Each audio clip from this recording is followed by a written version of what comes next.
तो I hope आप लोगों ने वो मेडिटेशन ट्राई किया। मैं जानता हूँ कि काफ़ी सारे लोगों के लिए वो मेडिटेशन लंबा हो सकता है, काफ़ी लंबी लेंथ का मेडिटेशन हो सकता है। आपने शायद इतना लंबा मेडिटेशन कभी प्रैक्टिस नहीं किया, बट जैसे-जैसे आप उसको प्रैक्टिस करने लग जाओगे, आप रियलाइज़ करोगे कि कितना जल्दी वो टाइम बीतता है, कितनी जल्दी आपकी बॉडी, आपका माइंड यूज़्ड टू हो जाता है उतनी लेंथ के मेडिटेशन से। शुरुआत में थोड़ी बहुत दिक्कत आ सकती है, मैं मानता हूँ। कई बार अगर आप गैप लेते हो बीच में और फिर उसके बाद वापस से मेडिटेशन चालू करते हो तो ऐसा लगता है कि यार ये कोई भी मेडिटेशन 15 या 20 मिनट से लंबा नहीं होना चाहिए। आपका दिमाग अलग-अलग तरीके की थॉट डालेगा। बट हम क्या कर रहे हैं, सिंपली जैसे हम जितना टाइम हम मेडिटेशन में बैठ रहे हैं और अपनी बॉडी को फ़ोर्स कर रहे हैं कि नहीं, मुझे यहाँ पर बैठ के अपने माइंड को कंट्रोल में लाना है। क्या कर रहे हैं हम? हम अपने माइंड को ट्रेन कर रहे हैं वो जो 95% जो थॉट चलती है उससे डिस्कनेक्ट हो। हम कोई नई चीज़ तब तक नहीं क्रिएट कर पाएँगे जब तक हम उस थॉट से डिसएसोसिएट नहीं होते। देखो, थिंकिंग और थॉट में डिफरेंस ये है कि थिंकिंग कंटिन्यूअसली चलती है। आप बैठे हो, आप कुछ नहीं कर रहे, आपके पास सारा काम खत्म है, घर पे कोई नहीं है, आप आराम से बैठे हो, आप बिल्कुल रिलैक्स करने बैठे हो। अचानक से आपके पास कोई थॉट आएगी, "अरे! याद है बचपन में तेरे को उस दोस्त ने तेरे को चाँटा मारा था।" ऐसे करके अजीब-अजीब सी बातें याद आएँगी आपको, बैठे-बैठे, कोई कुछ नहीं कर रहे। ये होती हैं थॉट्स। और उसके बाद अगर हम उन थॉट को जाने दें, तो वो नॉर्मल थॉट हुई। बट अगर हम उसको पकड़ लेते हैं और उसके बारे में हम सोचने लग जाते हैं, तो उसका मतलब वो थिंकिंग हो गई। तो वो थिंकिंग जो है, वो कंटिन्यूअसली सेम रहती है, जो हमने पहले की थी, कल की थी और जो हम आज कर रहे हैं, वो थिंकिंग पैटर्न्स सेम रहते हैं। अगर हम उससे डिस्कनेक्ट होना चाहते हैं, तो हमको वो मेडिटेशन पे प्रैक्टिस करना ज़रूरी है। मेडिटेशन हमारा ट्रेनिंग ग्राउंड है। शुरुआत में मुश्किल आ सकती है, बट धीरे-धीरे आप उससे एक्सपीरियंस करके आप सीख पाओगे। तो अब डॉक्टर जो डिस्पेंज़ा के इस कोर्स में हम एक बहुत ही इम्पोर्टेंट पार्ट पे पहुँचे हैं और वो ये है कि ट्यूनिंग इनटू न्यू पोटेंशियल्स के पार्ट पे आए हैं हम। ट्यूनिंग इनटू न्यू पोटेंशियल्स, अगर आप डॉक्टर जो डिस्पेंज़ा के वर्क से थोड़ा बहुत फ़ेमिलियर हो तो आपको ये पता चलेगा कि वो इस मेडिटेशन को कितनी ज़्यादा वैल्यू देते हैं। वो बोलते हैं कि उनका सबसे पॉपुलर और सबसे पावरफुल मेडिटेशन है ट्यूनिंग इनटू न्यू पोटेंशियल्स। तो ट्यूनिंग इनटू न्यू पोटेंशियल्स का एक्चुअल मतलब क्या है, उसको हम एक एग्जांपल के साथ एक्सप्लेन करेंगे। तो डॉक्टर जो डिस्पेंजा एक सेमिनार की तैयारी कर रहे थे। अब वो थे हॉलैंड में बैठे हुए होटल में। उन्होंने पेपर लिख रखा था, पेपर पे उस प कुछ लिख रहे थे, कोई बुक पढ़ रहे थे और कुछ प्रिपरेशन कर रहे थे अपने सेमिनार की। सामने एक और बंदा बैठा था होटल की लॉबी में। बड़ा ही हैंडसम पर्सन जैसे बताते हैं डॉक्टर जो डिस्पेंजा। अब जैसे-तैसे करके उन दोनों की बात चालू हुई, डॉक्टर जो डिस्पेंजा की और वो पर्सन की। तो डॉक्टर जो डिस्पेंजा बोलते हैं कि तू क्या करता है? और उसने बताया कि मैं एक इंजीनियर हूँ और मुझे मशीन्स का बहुत ज़्यादा शौक है, मुझे टेक्नोलॉजी का बहुत ज़्यादा शौक है और हाँ, मैं जॉब कर रहा हूँ। तो डॉक्टर जो डिस्पेंजा ने बोला कि कहाँ पर जॉब कर रहे हो? और उन्होंने बोला कि मैं फ्रैंकफर्ट में जॉब कर रहा हूँ। अब डॉक्टर जॉर्ज ने बोला, फ्रैंकफर्ट, वहाँ पर तो बहुत ही ज़्यादा ठंड होती है, तुम वहाँ पर क्यों कर रहे हो? अगर तुम यहाँ पर रहते हो, यहाँ से रहने वाले हो तो यहाँ पर जॉब ढूँढो या कोई कोई गर्म जगह पे, कोई वार्म जगह पे जॉब ढूँढो। उसने बोला कि हाँ, मैं काफ़ी टाइम से जॉब ढूँढने की कोशिश कर रहा हूँ बट नहीं मिल रही, मुझे यहाँ पर ही जॉब रखनी पड़ रही है। तो डॉक्टर जॉर्ज स्पेंसर बोलते हैं कि यार, तेरे को देखकर है ना मुझे ऐसा लगता है कि तेरे को टेस्ला में काम करना चाहिए। अब टेस्ला उस टाइम पे जहाँ पर जब जब उनकी बात हो रही थी, वहाँ पर उस टाइम पे टेस्ला बहुत ही न्यू कंपनी थी और इनोवेशन में बहुत ही ज़्यादा आगे थी उस टाइम पे। तो वो पर्सन बोलता है कि सर, मैंने अप्लाई किया टेस्ला में बट मुझे जॉब नहीं मिली, मुझे जॉब से रिजेक्ट कर दिया, मुझे इंटरव्यू के लिए नहीं बुलाया। तो डॉक्टर जॉर्ज ने बोला कि वो कोई बड़ी बात नहीं है, चल आजा, मैं तेरे को एक चीज़ सिखाता हूँ आज। उन्होंने एक नैपकिन निकाला, बोला कि आज मैं तेरे को सिखाने वाला हूँ ट्यूनिंग इनटू न्यू पोटेंशियल्स। अब tuning into new potentials doctor जो डिस्पेंजा का सबसे फैसिनेटिंग, सबसे एक्साइटिंग और सबसे पावरफुल मेडिटेशन या पावरफुल टेक्नीक है। तो उन्होंने नैपकिन पे एक जे बनाया। अब ये जे बनाने के बाद उस पर्सन को बोला कि इसके बाहर हम 2 लाइन बनाते हैं, 2 स्क्विगली लाइन बनाते हैं। एक लाइन रिप्रेजेंट करती है आपके गोल को डिस्क्राइब करने में। तो उस पर्सन का गोल था कि उसको जॉब चाहिए। जॉब चाहिए जिसमें बहुत ज़्यादा पैसा हो और फिर वो बोलता है कि एक ऐसी जगह पे चाहिए जहाँ पर वार्म हो, ज़्यादा घ ठंड ना हो, मुझे फ्रैंकफर्ट से निकलना पड़े और फिर एक ऐसी कंपनी में जॉब चाहिए जो टेस्ला के बरोबर हो। तो डॉक्टर जो डिस्पेंज़ा बोलते हैं कि टेस्ला के बरोबर नहीं, टेस्ला लिख और टेस्ला लिखता है वो पर्सन। फिर उसके बाद वो बोलता है कि एक ऐसी जगह जहाँ पर मैं अपने बाहर के वर्ल्ड को चेंज कर पाऊँ, मतलब बाहर की लाइफ़ को चेंज कर पाऊँ, इस वर्ल्ड पे इम्पैक्ट डाल पाऊँ। तो वो भी एक लिखता है डिटेल यहाँ पर। ये इसकी अंदर वाली स्क्विगली लाइन है। और उसके बाद बाहर वाली स्क्विगली लाइन, स्क्विगली का सिंपल मीनिंग ये है ज़िगज़ैग। तो बाहर वाली स्क्विगली लाइन डिनोट करती है इमोशन को। तो डॉक्टर जो डिस्पेंजा बोलते हैं कि अब नैपकिन के पीछे हम लिखते हैं कि ऐसे कौन से इमोशंस हैं जो तुझे फ़ील करने चाहिए, अगर तेरे पास ये जॉब पहले से ही होती। तो वो बोलता है कि मैं बहुत खुश हूँगा, ऑफ़ कोर्स मैं बहुत जॉयफुल हूँगा, तो ठीक है जॉयफुल। मैं लव एक्सपीरियंस करूँगा तो लव लिखता है। मैं ग्रैटिट्यूड एक्सपीरियंस करूँगा, ग्रैटिट्यूड लिखता है। इंस्पायर्ड फ़ील करूँगा क्योंकि एक ऐसी जॉब में जा रहा हूँ जहाँ पर मेरे को अपना गोल पूरा करने को मिल रहा है। मुझे इस वर्ल्ड को बेटर बनाने को मिल रहा है। मुझे एक ऐसी जगह पे काम करने को मिल रहा है जहाँ पर इनोवेशन में वो सबसे ज़्यादा आगे है।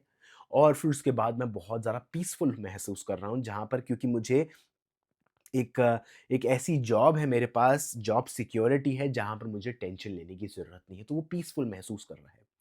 तो डॉक्टर जो डिस्पेंजा बोलते हैं कि ये ही तेरे को चीज़ प्रैक्टिस करनी है और उसको 2-4 चीज़ें ट्रिक देता है।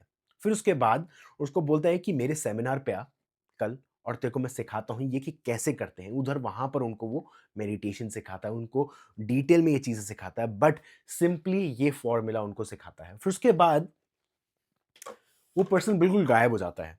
कुछ टाइम तक नहीं मिलता और करीबन 1 या 2 साल बाद डॉक्टर जो डिस्पेंजा फ्लाइट उनकी लैंड हुई एलएक्स एयरपोर्ट पे, लॉस एंजलिस एयरपोर्ट पे। अब वहाँ पर वो उनकी फ्लाइट लैंड हुई, जैसे ही वो फ्लाइट से अपने एग्ज़िट डोर से बाहर निकले, बहुत ही ज़्यादा कमोशन बाहर।